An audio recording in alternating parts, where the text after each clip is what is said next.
हर हर महादेव।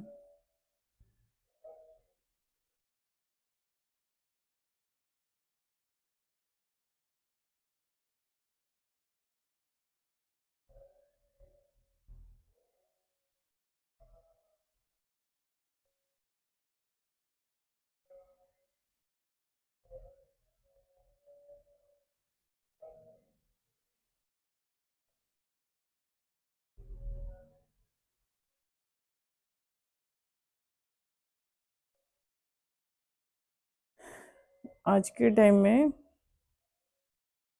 मूलाधार चक्र जो होता है ज़्यादातर सबका बंद रहता है।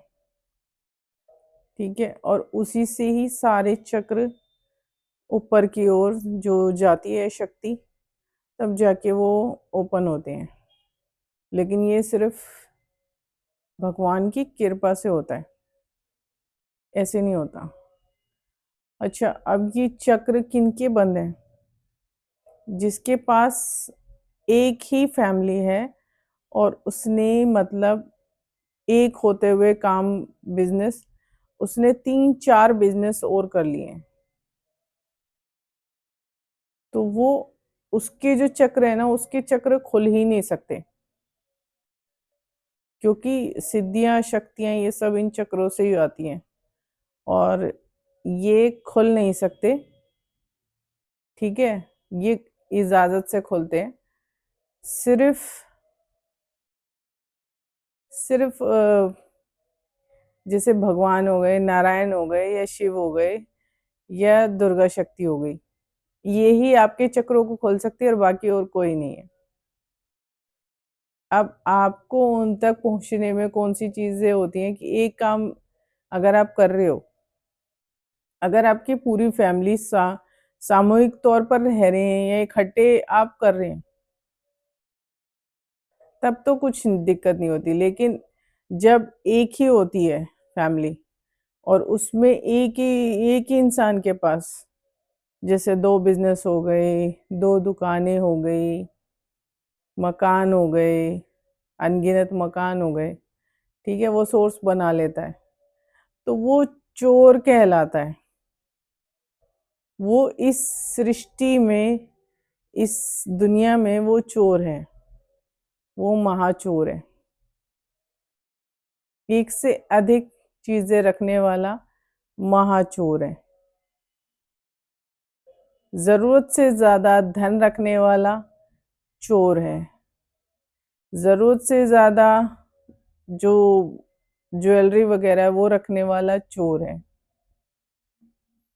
सृष्टि के नियम में ये चोर हैं। अब इनकी, इन जैसों की मुक्ति नहीं है। मुक्ति भी नहीं है, मोक्ष भी नहीं है, शांति भी नहीं है, वो तो छोड़ दो, मुक्ति या मोक्ष, आत्मा की शांति भी नहीं है। तो ऐसी आत्माओं को बार बार फिर दोबारा जन्म लेना होगा। फिर उनके जो, ये जो बार बार जन्म लेने का, मरने का, ये जो साइकिल है ना, ये इनका चलता रहेगा। वो उसी उसी सर्किल में घूमते रहेंगे। और अब का समय ऐसा है कि अब फंसेंगे ये, ऐसी जो सोल्स है ना वो फंसेंगी। जो पूरा परिवार मिलके कर रहा है ना बिजनेस, तो उसको आप फैलाते हो, तो वो चोरी नहीं है, वो चोरी नहीं है कुदरत के साथ। लेकिन एक ही इंसान जिसकी ज्यादा जरूरत भी नहीं है और वो ज्यादा बिजनेस फैलाता है, तो वो चोरी कहलाता है। वो महाचोर है इस समय में। जरूरत से ज्यादा धन रखने वाला भी महाचोर है।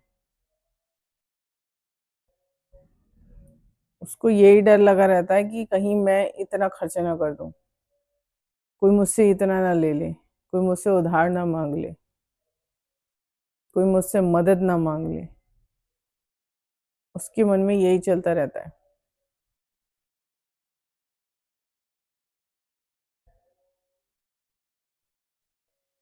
जो भी रख रहे हैं ना, उन पे जो ऐसे लोगों पर श्राप भी बड़ी जल्दी चालू रहता है। और उसमें क्या होता है कि श्राप का पता भी नहीं चलता लोगों को, उनका चालू रहता है।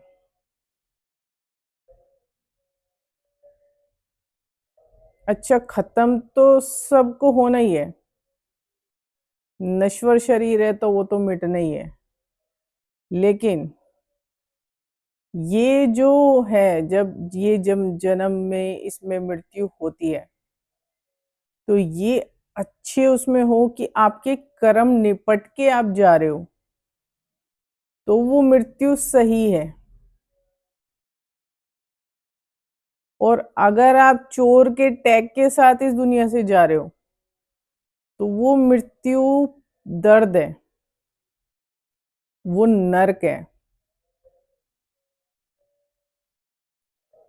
इसमें जो यहाँ जन्म लेते हैं ना लोग, यहाँ पे जन्म लेने के एक सबका एक सोल पर्पस होता है। अगर आपने पूरा कर लिया, ठीक है, अब उसमें उस जन्म में मतलब ये है कि आपको इतने टाइम में अपना काम पूरा करना है। और अगर आपने वो कर लिया और उसके बाद आप गए हो, तो आपका जन्म लेना सफल हो गया और आपकी मृत्यु भी सफल हो गई।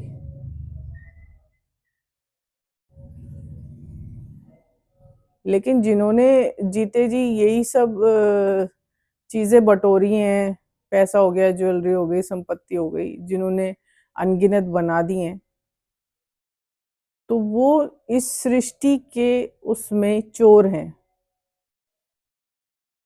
क्योंकि नारायण की नजर में आप चोर हो, तो नारायण आपकी तरफ नहीं देखेंगे, ये सृष्टि आपको आपकी तरफ नहीं देखेगी। अभी आप बरत रहे हो, लेकिन वो सृष्टि आपकी तरफ नहीं देखने वाली। जब एक समय ऐसा आया था, जब कोरोना के टाइम में भी, तब भगवान ने नहीं देखा था, क्योंकि वो इंसान का ही कर्म था, तो वो टूट के पड़ा एकदम। अब इसमें क्या है कि इसमें इस समय में जो भी कोई बटोर भी रहा है ना, तो दो रोटी से ज्यादा की अगर चीजों की अगर बटोर रहा है, जरूरत से ज्यादा का, मैं इतना जोड़ लूं, इतना बना लूं, या आलीशान घर बना लूं, तो वो चीज सफल नहीं है इस टाइम में। तो ये बनाना सबसे बड़ी बेवकूफी है।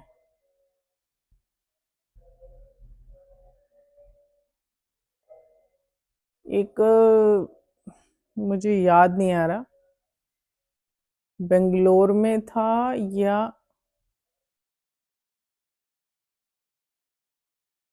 पता नहीं हैदराबाद में था। एक मतलब वो ना चौराहे पर ही रहता था, ज्यादातर ट्रैफिक सिग्नल पर ही वो रहता था।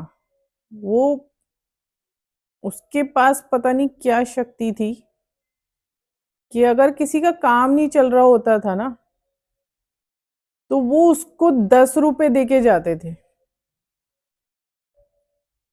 पैसे दे के जाते थे। सॉरी, 10 रुपए नहीं, पैसे दे के जाते थे उसे पहले, और उससे ना 10 का नोट लेते थे। अब कमाल की बात देखो कि वो 10 रुपए से ज्यादा लेता भी नहीं था किसी से। किसी एक इंसान से लेगा तो सिर्फ 10 रुपए। तो ज्यादातर वहां पे ना किसी का अगर काम नहीं चल रहा होता था, तो वो क्या करते थे कि उसके पास जाके ना 10 रुपए मांगते थे, और उसने जिसे 10 रुपए वो दे दिए, तो उसका काम चल पड़ता था। उसका बिजनेस मतलब दौड़ पड़ता था। अगर बिजनेस उसका ठप है या किसी की नौकरी छूट गई है और वो उससे 10 रुपए लेके जा रहा है, पता था सबको कि इस सिग्नल पे वो मिलेगा, और उससे लेके जाते थे। उसके हाथ में इतना सत था। अब राम जाने वो कौन सी शक्ति थी तो वो 10 रुपए से ज्यादा किसी से लेता भी नहीं था, लेकिन रहता वैसे ही था, सिंपल। ना उसको आपके कपड़े चाहिए थे ब्रांडेड, ना उसको महंगा खाना चाहिए था, वही सादा खाना, वही सब कुछ। उसका ऐसा हिसाब था। और उस वो फेमस भी इसी चीज के लिए था कि उससे लोग इसीलिए पैसे लेके जाते थे कि वो जिसको 10 का नोट दे दे तो उसके पास पैसा आना शुरू हो जाता था।